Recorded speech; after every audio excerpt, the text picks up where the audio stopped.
Welcome to Glacier Farm Media's daily coverage of the 2013 Agricultural Biotech International Conference from Calgary, Alberta.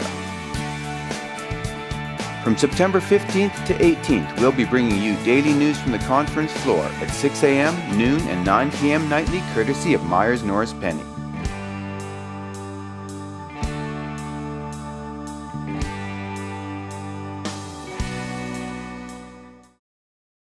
Hi, I'm Rick Smith. I'm co-chair of this ABIC conference 2013 here in sunny, beautiful Calgary, Alberta.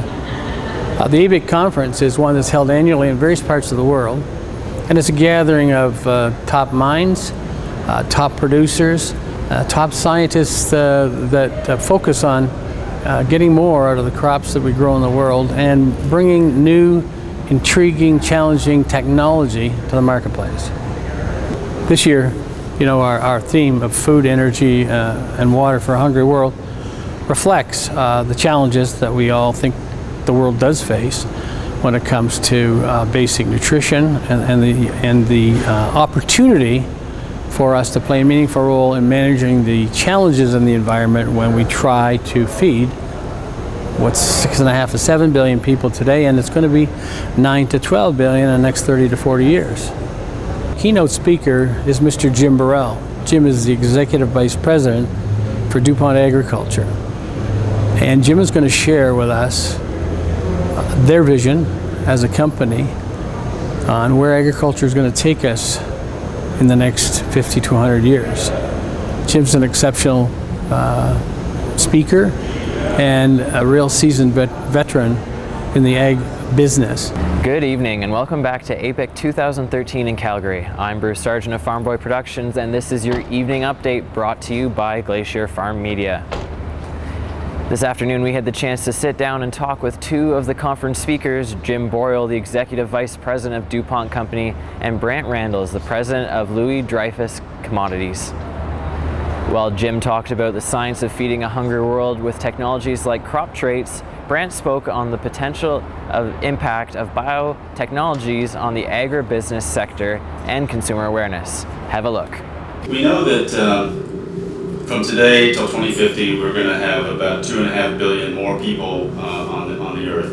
We don't have a lot of additional resources. Land is limited, nutrients are limited, water's increasingly scarce. So it raises a challenge. Somehow we have to essentially double agricultural productivity over that period of time. And if you go back a couple hundred years to when Malthus was writing his papers, he predicted doom and gloom that the world would never be able to feed itself, that population would grow faster than supply, etc. And until today, we've been able to successfully prove Malthus wrong. The question in front of us is, will we do it again in the next 40 years? And what I shared this morning is a set of examples of things that are being worked on today from a science perspective that we think can make a material difference.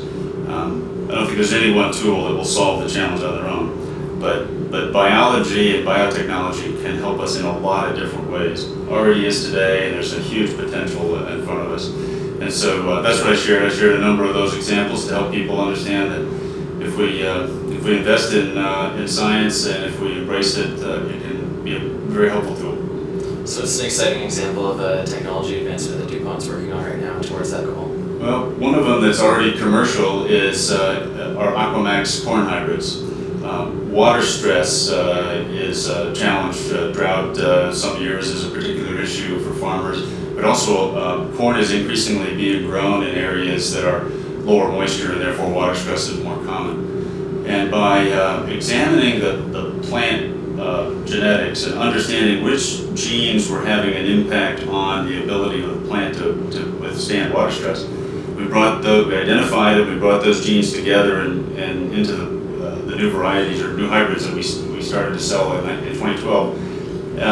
And we found that under water stress, we were giving 9% on average better yields than the hybrids that didn't have that work done. These are native traits. They're genes that are common in the corn plant already, but it's the modern tools of biotechnology that are helping us identify them, find them, and bring them quickly into new hybrids. So that's one that's already commercial, and of course, we're not stopping with these hybrids. We're looking at the next generation and hopefully a generation after that, to continue to help the plant be better and better able to manage water stress. Another exciting thing, which is a little farther away, is we're doing work on wheat and rice, crops that today are not often hybridized, and using some new techniques that biotechnology is allowing us to discover. We think, we hope, our intent is that we'll be able to create hybrid wheat and rice that not only gives the yield bump that hybrids do, like we did originally with corn, but starts to enable the genetic diversity that you can get once you have a hybridized crop. And we've been increasing corn yields from 1% to 2% a year since we started hybridization. We would love to be able to do that with wheat and start to be able to find all the other things that are inside that wheat genome but are tough to find through traditional breeding. Okay, so final question then. In the Q&A, you were asked about what else has to happen besides biotechnology, and you talked about collaboration. Mm-hmm. So you said that for a developing farmer, you can't just give them the biotech seed. You need to give them more than that. So you want to give me an example of what you mean by covering off the whole spectrum there? Yeah, so maybe two quick examples. In the developing world, let's take sub-Saharan Africa, for example, where oftentimes infrastructure is not very well developed, access to financing is not easily available, even access to fertilizer is often not commonly accessible for these farmers. So it takes more than just good seed, whether it's biotech seed or just hybrids.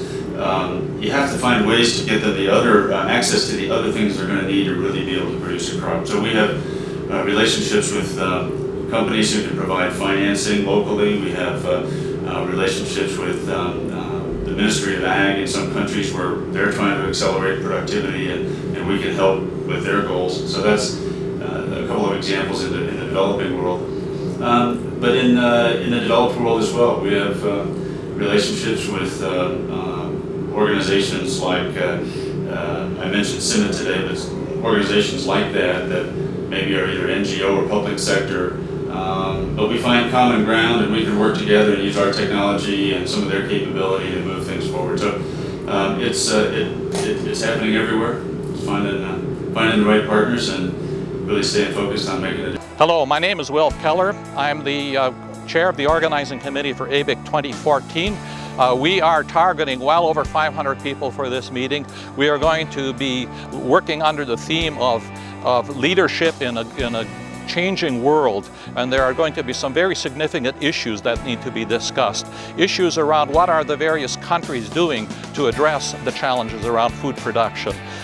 What are the current and most important scientific developments to be able to alleviate some of these challenges that we have. And finally, what are the issues that impact on society with new technology and what role it can play. So these are all interacting themes, and we look forward to bringing in the world's best leaders from key organizations. We look forward to inviting all of you to participate in this important event.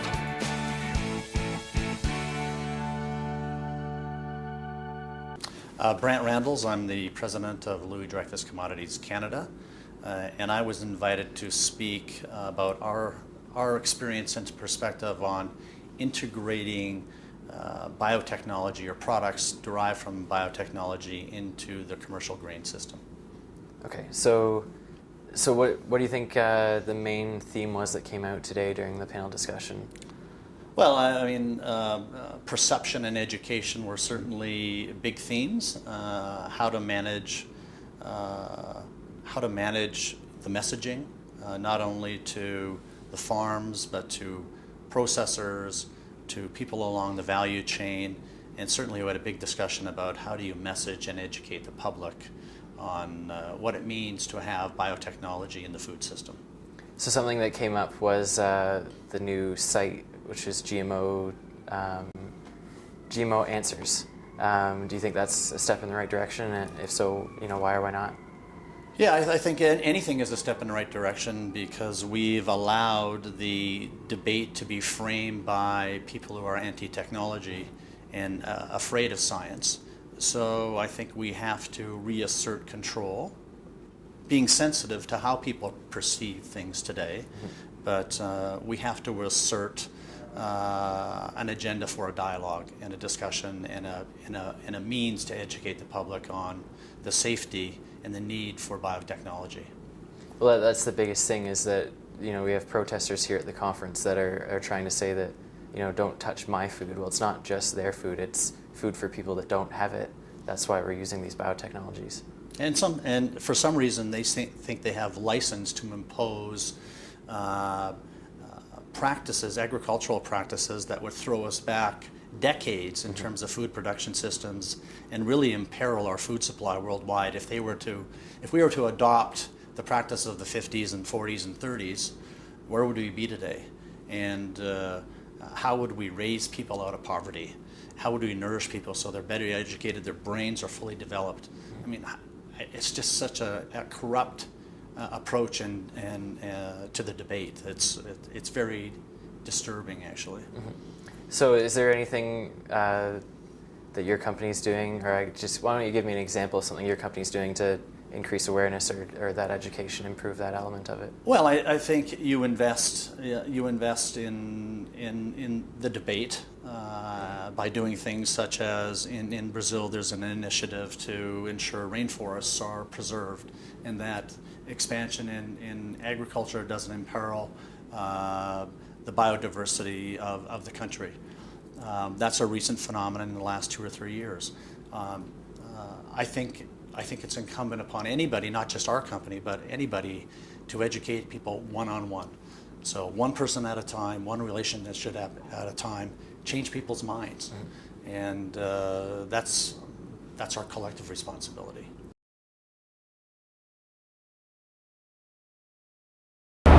Tune in tomorrow morning to see interviews from this evening's presenters. We will be talking with 2 of the international farmers represented in the Impact of Biotechnologies on the Farm panel.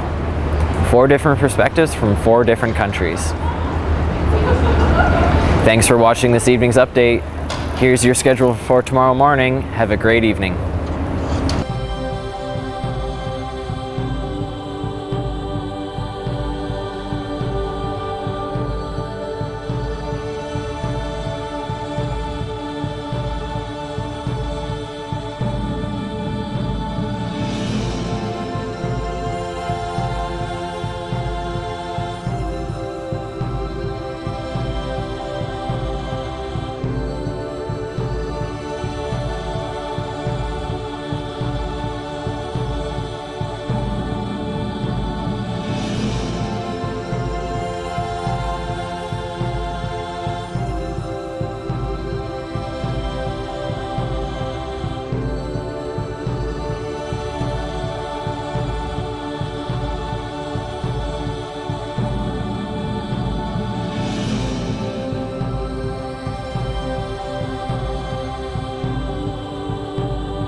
Good evening and welcome back to ABIC 2013 in Calgary. I'm Bruce Arjun of Farm Boy Productions, and this is your evening update brought to you by Glacier Farm Media. This afternoon we had the chance to sit down and talk with two of the conference speakers, Jim Boyle, the Executive Vice President of Dupont Company, and Brant Randall, the President of Dreyfus Commodities. While Jim talked about the science of feeding a hungry world with technologies like crop traits, Brant spoke on the potential impact of biotechnologies on the agribusiness sector and consumer awareness. Have a look.